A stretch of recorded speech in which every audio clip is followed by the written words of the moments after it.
गणाधीश जो ईश सर्वा गुणांचा मूळारंभ आरंभ तो निर्गुणाचा नमो शारदा मूळ चत्वार वाचा गमू पंथ आनंत या राघवाचा जय जय रघुवीर समर्थ। नमस्कार। सर्वप्रथम तुम्हा सर्वांना नवरात्रीच्या हार्दिक शुभेच्छा। 9 दिवस देवीचे आणि त्याच निमित्ताने मी हा उपक्रम करण्याचं ठरवलं की आपण देवीचे वेगवेगळे स्वरूप जाणतोच, पण त्याचबरोबर दशमहाविद्येबद्दल सुद्धा जाणून घेऊया। तर या दशमहाविद्या आहेत तरी कोण? तर यामध्ये वेगवेगळे सिम्बॉलिझम्स आहेत। आता जसं की शंकराच्या वर काली नाचत आहे आणि त्यानंतर छिन्नमस्ता आहे, तिच्या हातात स्वतःचं शीर आहे आणि त्यातून येणाऱ्या 3 धारा तिच्या सखी आणि ती पीत आहे। असे वेगवेगळे सिम्बॉलिझम्स आहेत। तर आपण हे सगळं या सिरीजमध्ये समजून घेणार आहोत। आजचा व्हिडिओ जो आहे तो प्रस्तावनेचा आहे आणि त्यामध्ये आपण साधारण सर्वच गोष्टी थोड्या थोड्या समजून घेणार आहोत आणि त्यानंतर उद्यापासून आपण प्रत्येक महाविद्येचा सेपरेट असा अभ्यास करू।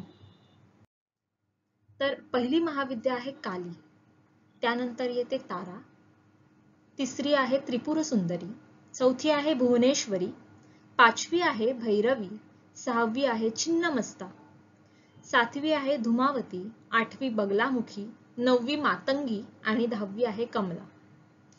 तर कालीपासून सुरुवात होते आणि कमला जी 10वी महाविद्या आहे तिथपर्यंत येऊन थांबते। प्रत्येकाचे वय वेगवेगळी आहे, जसं की त्रिपुर सुंदरी षोडशी म्हणतात तिला, काली ती वृद्ध आहे, धुमावती विधवा आहे।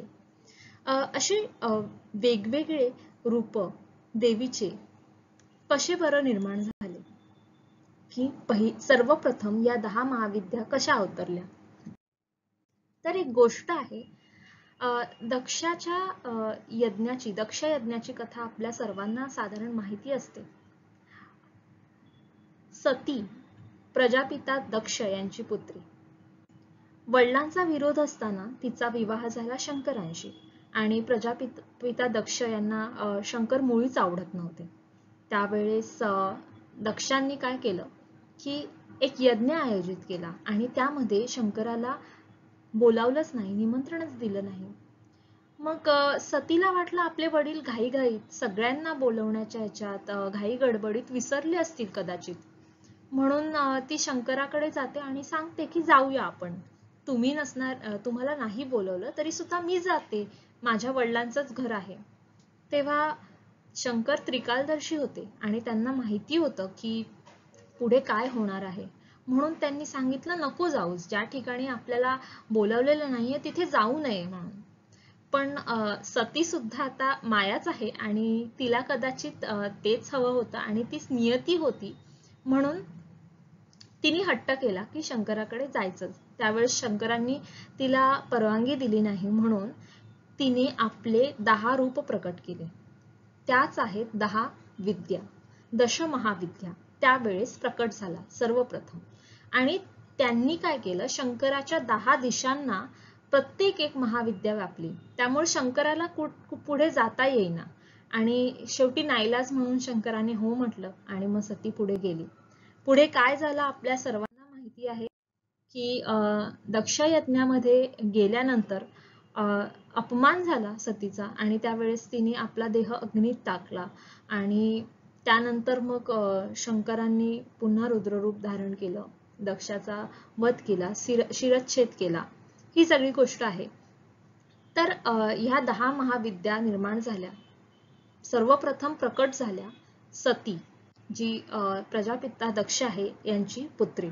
आता ह्या 10 महाविद्या वेगवेगळ्या गोष्टींशी रिलेट केल्या जातात, त्यांना वेगवेगळ्या ग्रहांसोबत ज्योतिषशास्त्रामध्ये आणि दश अवतार जे विष्णूचे 10 अवतार आहेत त्यांच्याशी सुद्धा संबंधित मानलं जातं। तर यामध्ये वेगवेगळे तंत्र आहेत, सर्वसाधारण जी पुस्तकं आहेत ती तंत्रावरच आहेत, ज्यामध्ये दशमहाविद्यांचा अभ्यास येतो। तर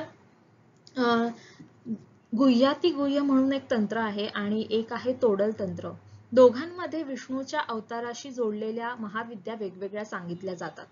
तर तरी सुद्धा जे मला रेफरन्स मिळाला त्यामध्ये तोडल तंत्रामध्ये 10व्या अध्यायामध्ये देवीने स्वतः सांगितलं आहे की आपण कुठल्या शक्ती या कुठल्या विष्णूच्या अवताराशी जोडलेली आहे. तर कृष्ण जो आहे, काली ही जी महाविद्या आहे ती कृष्णाच्या अवताराशी निगडीत आहे. तारा ही नीला सांगितली आहे आणि याची एक खूप सुंदर कथा आहे जी आपण तिच्या सेपरेट व्हिडिओमध्ये पूर्णपणे बघणार आहोत. आणि हिचा संबंध तोडल तंत्रामध्ये शंकरासोबत लावला जातो की शंकराने विषप्राशन केलं त्यासोबत लावला जातो. आणि गुह्य तंत्रानुसार तारेचा संबंध राम अवताराशी येतो. त्रिपुर सुंदरी ही जमदग्नी ऋषी म्हणजे परशुराम यांचे जे वडील आहेत त्यांच्याशी रिलेटेड मानलं जातं तोडल तंत्रामध्ये. आणि गुह्य तंत्रामध्ये कल्की अवताराशी याचा संबंध जोडला जातो.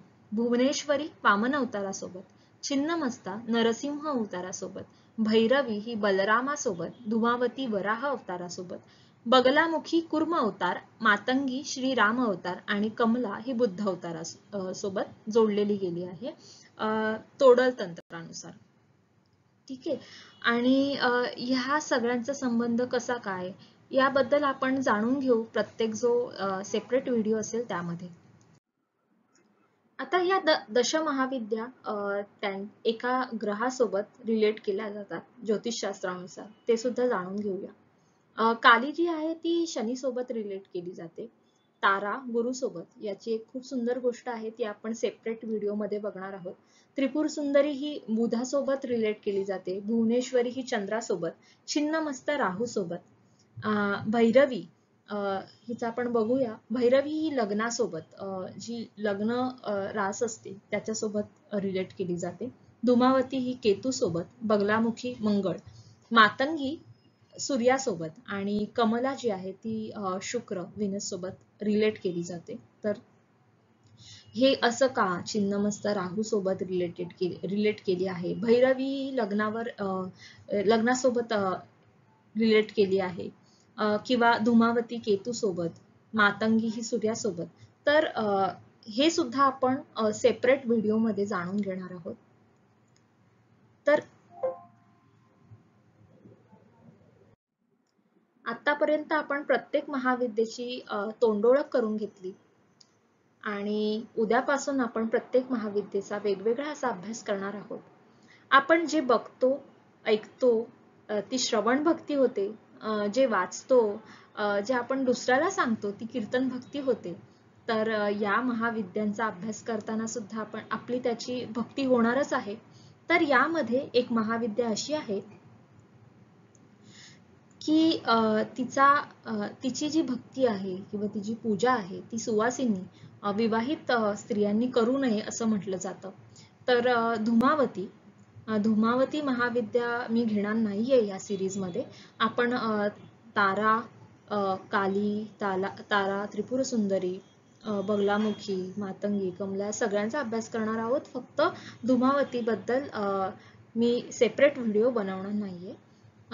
आता ह्या सर्व महाविद्यांची तोंडओळख म्हणून एक छोटीशी कविता लिहिलेली आहे ती सादर करते.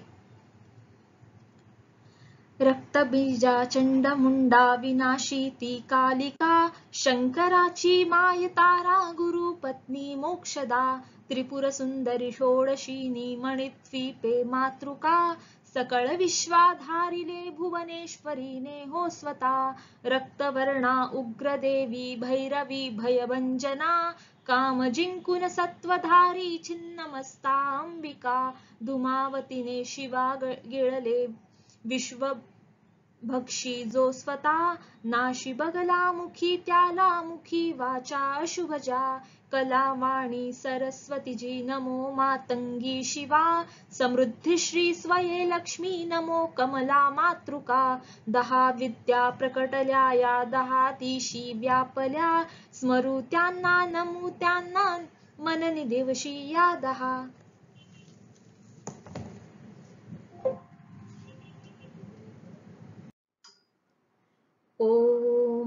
पूर्णमदः पूर्णमिदं पूर्णात् पूर्णमुदच्यते पूर्णस्य पूर्णमादाय पूर्णमेवावशिष्यते.